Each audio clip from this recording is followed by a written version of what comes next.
Alright.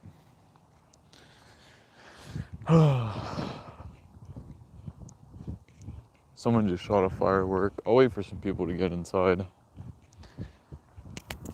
I'm gonna go ahead and bring this closer because it usually results in louder sound. I'm gonna wait for some people to get here for a second.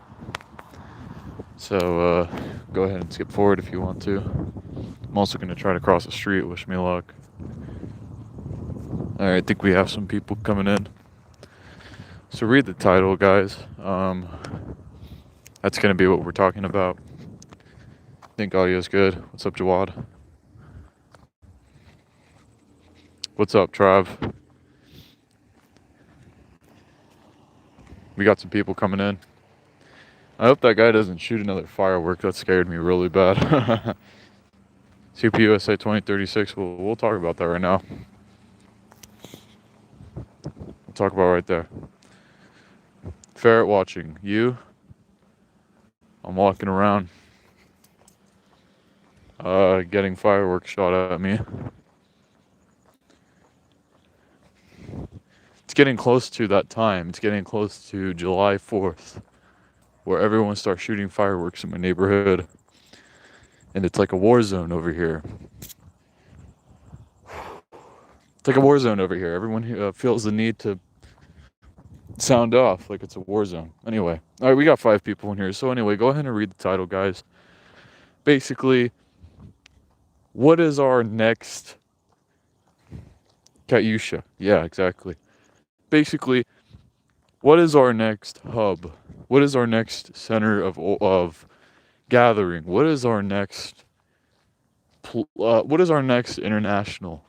Okay, that's the question that I want to talk about tonight because it's so funny how today, in an age of global streamlined communication, okay, back in the day, if you wanted to communicate with someone, you had to submit a telegram, you had to fly a bird with a note on it, okay, you had to use radio. I don't know. Back in the day, if you wanted to communicate with someone across the world, you would have to send a letter, and that would have to be shipped off. But now, I can communicate with someone in Australia with the tip of my fingers. Bam, just a couple of keystrokes, and I've instantly sent this message to this person completely and totally across the world. And yet, why is it that we all feel suffocated? Why is it that we all feel like we're completely unable to come together on some kind of uniform platform? Isn't that crazy? Isn't that wild? Okay? That's basically the question that was bothering me today. And the other question was, what are we going to do about it? What are we going to do about the fact that so many people are disorganized when we have more opportunity to be unionized together, to be united together than ever before? And a lot of us never grew up before the internet. A lot of us weren't around before the internet was a widespread thing. So a lot of us don't have that luxury. So that's basically what I was thinking. You know what I mean, guys? Like, here we have an unlimited ability to communicate, to centralize, to be together. You grew up before the internet. Exactly. You know, you grew up before the internet. Anyone who grew up before the internet would know that communicating was done through newspapers. It was done through these extremely slow processing methods. But now we have instant communication with everyone. I can press a button and instantly be live and instantly talk to whoever I wanted to. And yet, we aren't able to coalesce and come together. Much less in real life, mind you, but on the internet, we're not even able to. And why do I think this is happening? Well, much of this has to do with ego. Much of this has to do with the fact that people will basically tie their beliefs to their identity. So if you try to argue against someone's belief, you're essentially in their eyes, uprooting their very ego. You're maybe demasculating someone. You are insulting someone personally just because you disagree with their beliefs. So that's basically how it is, guys. Like, that's the current state of where we're at right now. And I'm not sure what to do about it, because there are a couple beacons of hope. You know, there are some people who actually have mainstream appeal. Not only do they have mainstream appeal, but they have some standings, some audiences, relatively. And we all know who those people are. And granted, I'll be honest, I hear stuff about, you know, an MRN network. I hear stuff about that. I hear stuff about the Bundes movement and whatnot. I mean, I'll be honest, guys, I don't really see this as not only appealing to me, because granted, I'm an American, I'm middle class, I'm struggling, I'm having to work and try to get by paycheck to paycheck, just like everyone else over here. So I don't understand these movements. And at the same time, at the other side of the coin, there are also a lot of actions that I disagree with. I don't think we should completely abandon all of our ideals in order to try to appeal to social conservatism. Like, you know, I saw that tweet recently by Maupin where he basically quotes someone who's criticizing alliances with those socially conservative leftists, quote unquote. And he's saying that allying with people, okay, who believe in who do not believe in a civil union of, or not even civil union, a marriage of same-sex people, for the right to smoke cannabis, okay, despite the fact that cannabis has been consumed for thousands of years, despite the fact that it's proven to be significantly less damaging to society overall than alcohol. Because, I mean, I'll be honest, guys, I've seen my fair share of alcoholics. I've seen alcohol turn people violent. I don't experience that with cannabis. Cannabis does not have the liver toxicity that alcohol has. I mean, there are all these other things. Despite all that, no, cannabis is still illegal for whatever reason. Okay? Mopping, rent free. It's true. Yeah, but it's so funny, Trav, because, like, it's so funny. Because here Maupin is. Maupin is a public face-first figure. We know his, well, I mean, I don't know if we know his name or not. Maybe his name really is Caleb Maupin. I'm assuming that's his actual name is Caleb Maupin. So we know his real name. We know his identity, his personality. He's someone that can appear professional to normal people, okay? Because when, I will grant him that, when normal people see someone in a suit and tie talking as a reporter, they instantaneously have respect for them, okay? Some people on here don't use the same tactics, and they don't get as much respect. And I'm not saying that we all have to follow him up in his interpretation of how to get respect or how to get, how to reach people.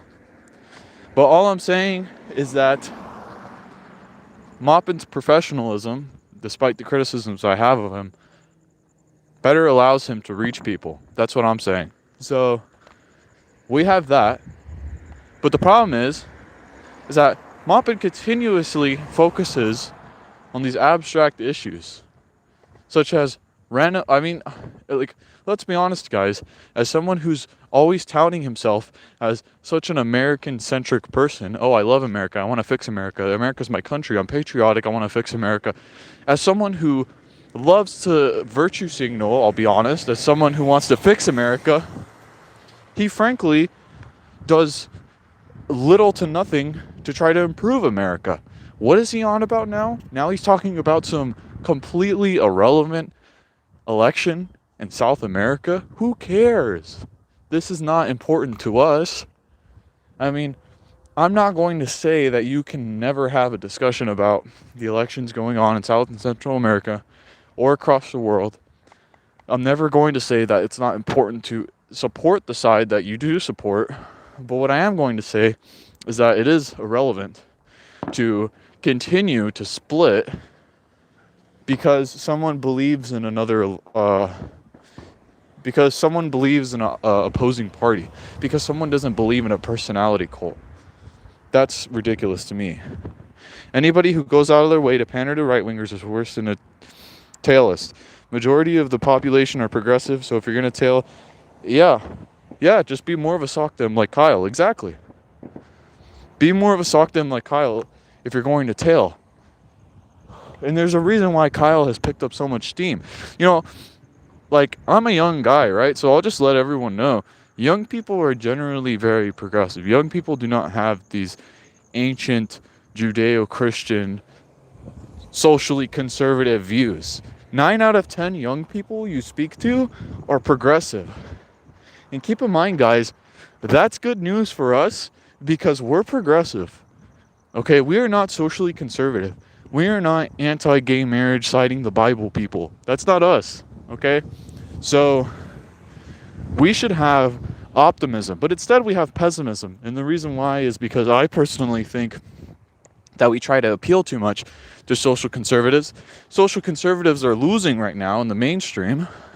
Social conservatives are also losing with young people. So they have this kind of doomery mindset. So they get that doomery mindset. Yeah, okay, I'm good. You mean tailist in the Maoist sense? Yeah. Zoomers, hey guys, what's up, Falcone? Oh shit. Ah! I just got sprinklered on, boys. I'm out here at the park. I just got sprinklered on. Fucking sprinkler just wet me, bro. Yeah, conservatism is on its way out. It is. You know, it's like, keep in mind, guys, the reason why conservatism exists is because it's dynastic. Those who remain conservative kingpins will simply pass on their riches and positions of power to their oligarchical friends and family, okay? That's what it is. For decades in the United States, we've had countercultures. We've had people resisting against the system, but the system remains because the people in power continue to pass down power in their bubble. So what about 14-year-old tradcath groypers on Twitter? Yeah, I mean, and you know what? Those 14-year-old tradcath groypers on Twitter, the reason why they're so ridiculous is because they want to rebel against the system too, and they see it as the only way. There's a lot of, like, you know, helicopter meme people, and their only real reason for indulging in that bullshit is because they think it's the correct opposition to the system. Those kinds of, like, third positionist people, they see our solution as the same as the system. So they're not inherently evil or whatever, but they have just been taken down a wrong path. Now, some people take that religiously, some people not so much. People change their ideas over time. So that's important to know. If we have a major influence in society, then we can influence those people. We should be supporting all leftist and anti-imperialist struggles around the world. That's true. Yeah, that's true. It's just the problem is that one person supports some person getting elected in a corner of the world country, and then another person supports another person. Meanwhile, these persons have never stepped foot in that country. They don't know anything about that country except for the two people who are running for presidency or whatnot. They don't know any people from that country, and if they do, they've only spoken to them online. And therefore, they think that that is worth wrecking. They think that that disagreement between those two people are worth wrecking. Because ultimately, guys, what it is everyone loves to talk about, oh, the Western left, the Western left. The Western left has turned discussion into a game of fantasy football. That's all it is. Ideological discussion and critical support has just turned into fantasy football. It's just choose your teams, choose your colors, root for them. That's what it is. It's Reddit bubble thinking, and it's trash. Funny thing about the right is when they were already living in socialism, they're kind of right. Right now it's socialism for the rich. Yeah, I mean, Just think about it. There are middle class people out here who are struggling to pay their taxes. They're grinding their teeth because they owe so much in taxes. They're giving away their stimulus checks back to the IRS because they owe so much in taxes. Meanwhile, there are billionaires who have never paid a single dollar. How does that make any sense? That doesn't make any sense to the average person. And the reason why I can walk around my neighborhood or whatever saying this shit is because everyone here agrees. Nobody here disagrees. We're all in the same, you know, everyone here and everyone in the same economic bracket, we ultimately understand each other. Okay? Even if you never met someone, you understand poverty, you understand that person. It's not about race or ethnicity or any of that. We need more young people to be reaching out instead of rejecting them. Yeah, I agree. I mean, young people, keep in mind, guys, this isn't new. Like, this isn't a 2021 thing. Young people have been against how our system works for decades now, okay? Even going back, you know, to the 60s, even going back to the flower power eras, even going back to that. You know, young people have been against how the system works for a very long time, okay? It's just generations. It's generations of people who are lower class having children and passing on those values. That's what it is. Anyone can be appealed to if they are I can't speak, I'm out of breath. Anyone could be appealed to if they are materially working class. Otherizing reactionaries is just code for creating new underclasses. Yeah, I mean, I think that's completely true. If someone, like, keep in mind, guys, people don't go into these fringe ideologies because they live a comfortable life. Okay? Or in some cases, even if they live a comfortable life, like Richard Spencer, I guarantee you Richard Spencer grew up and spent his life feeling lonely. He felt like he didn't have a group to belong to. He felt like he was ostracized. And that's what it comes from. It comes from the fact that those kinds of people and us, we're all victims at the end of the day. But some people direct that victimhood towards the wrong problem. Some people direct that towards race when that's not the answer. Young people get old, it means nothing, literally nothing. Yeah. Well, anyway, what I'm trying to say is, the thing is with young people is that there is a time limit on how long certain classes of people can live. Young people are majority middle class. Young people are majority struggling. If we look at millennials, most millennials can't afford nearly anything. Most millennials are struggling heavily. And there's a time limit on how long the current generation of ruling class will live. The Warren Buffetts, the Jeff Bezoses, they're only going to be around for a certain amount of time. But we have much more time than that. Not only time to live, but time to be influential. Time to make action. So if you think about it in that way, we already have the major advantage. So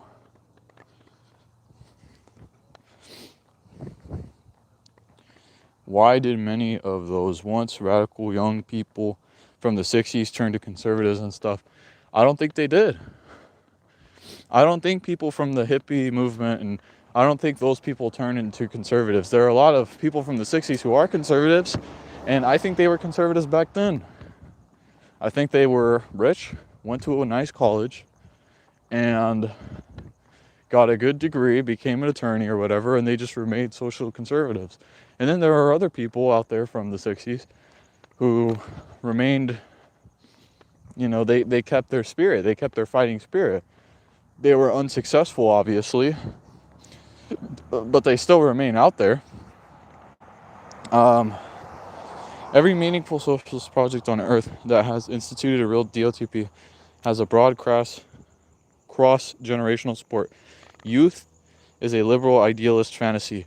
Appeals to youth go nowhere. Well, I mean, I'm not even necessarily sure what an appeal to youth would be. Because I guess what I was trying to make a point is that between the ages of like 18 to 25, people are extremely vulnerable and people feel the hardships of life the most. So I don't think it would necessarily be wrong to appeal to those people. I mean, think about it, right? You have a group of people who are growing up with exorbitantly high inflation. Cars are 4 times the price. Houses are 4 times their price. Not only that, not only can they not even drive to the grocery store to get food because cars are 15,000 above sticker price. Not only that, but also they barely can even afford, if not straight up can't afford, a place to live. You know? Like, I'm actually starting to understand homeless people, like I am. Because think about it, especially when it comes to Los Angeles. If you are someone who's struggling, why even try to go through that rat race in the first place? Why even push yourself to death, working to death to pay off these stupid bills when you could just live for free? Okay? Like, honestly, it makes sense, especially if you're already dealing with an addiction or something like that. It makes perfect sense for them to want to live without those bullshit rules. So that makes perfect sense, honestly, because a lot of them, enjoy the freedom that they have living on their own. And that was a phenomenon that was around during the hippie movement in California.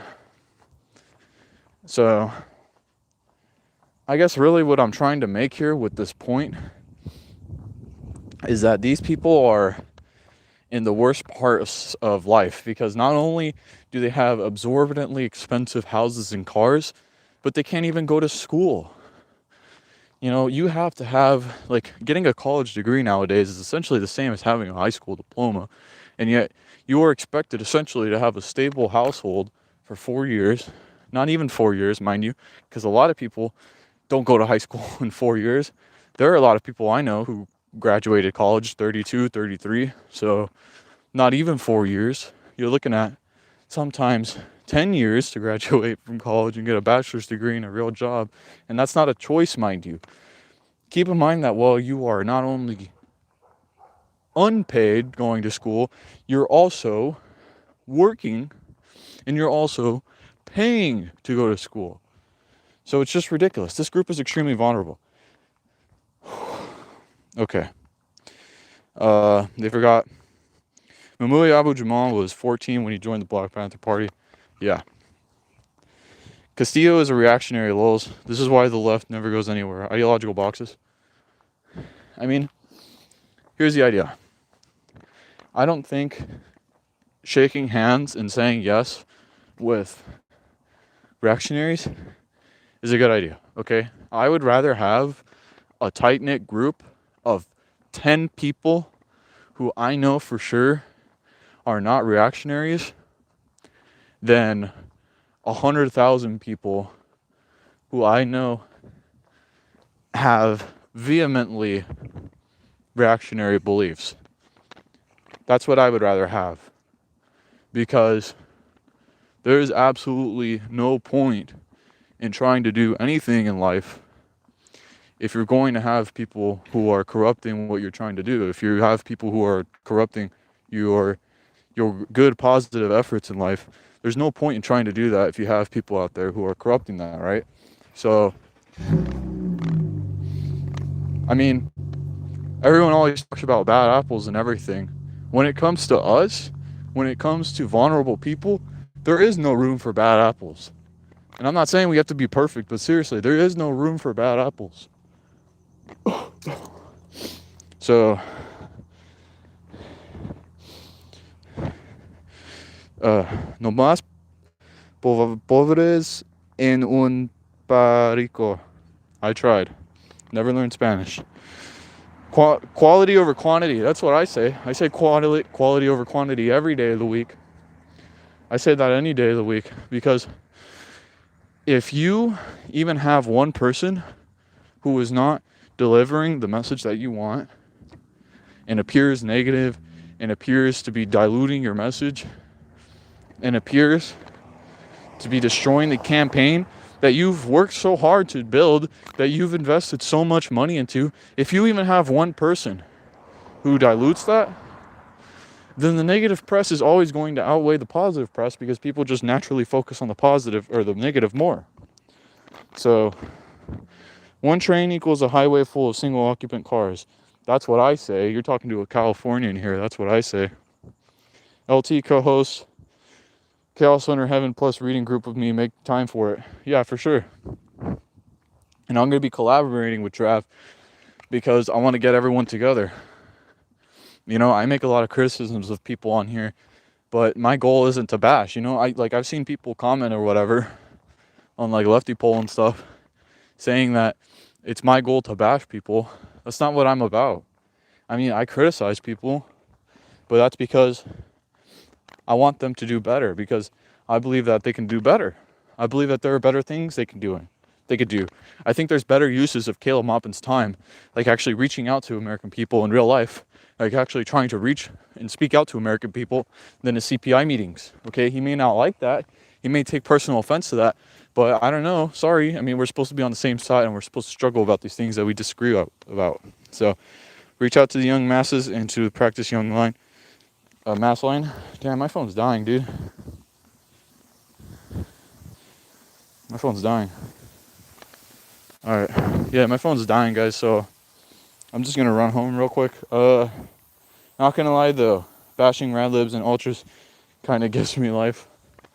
Kind of gave me life. Well, I'm not saying that you're wrong. I'm not even saying that that's a bad activity. Because what that did was allow all of us to unite around one idea. And that idea was that there are people out there who are taking a positive message that people are trying to spread, who are hijacking that and who are using that for money, right? There's a lot of controlled opposition there. Like, every time there's some kind of opposition to something, there's always going to be someone who rides on the back of that for clout, for money, for fame, whatever. And that's just how it is in life. And it's good to point that out. It's good to rally around against that, because I remember when infrared was first around, we were all behind infrared and we were all for that. I remember I found out about infrared and I was excited. And that's a good point of rallying. But we need to have a direction beyond that. That's a good point to bring everyone together, you know, and that kind of does answer the question of the live stream, is pick on easy targets. Pick on low-hanging fruit. If you pick on low-hanging fruit, you'll bring a lot of people together who are like-minded.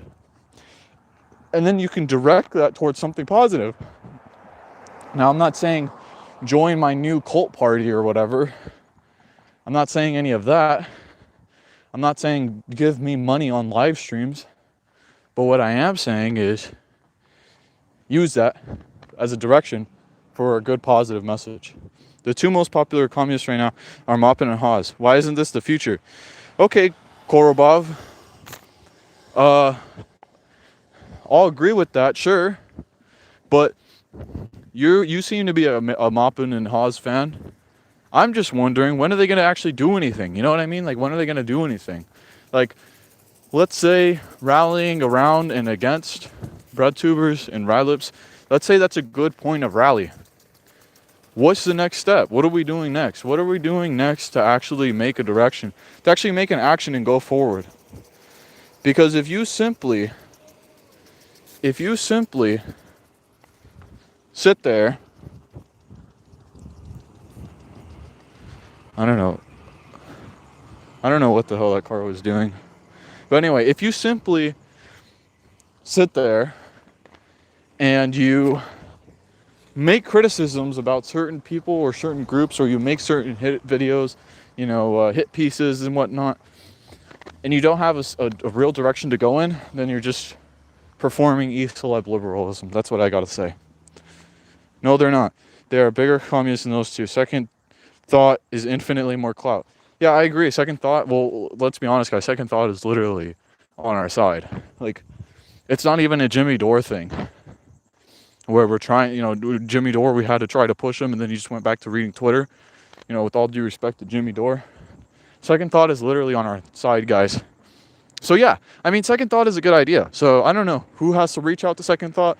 I don't know what second thought does, but Honestly, if you want to do good, pressure second thought. And I'll do that. I'll lead a campaign. I'll be with Trev. I'll do whatever to pressure second thought to release something. You know, I understand that he just releases video essays, but we got to go beyond, guys. We got to have a good direction to have. So anyway, if Haas, the guy who just yells cuck, is the most popular communist, then we're doomed. Yeah, I mean, people will talk about Haas this, Haas that. I mean, let's be honest, he does just yell cuck, one, and two, I don't see any direction that he's moving in, so. Alright. Yeah, okay.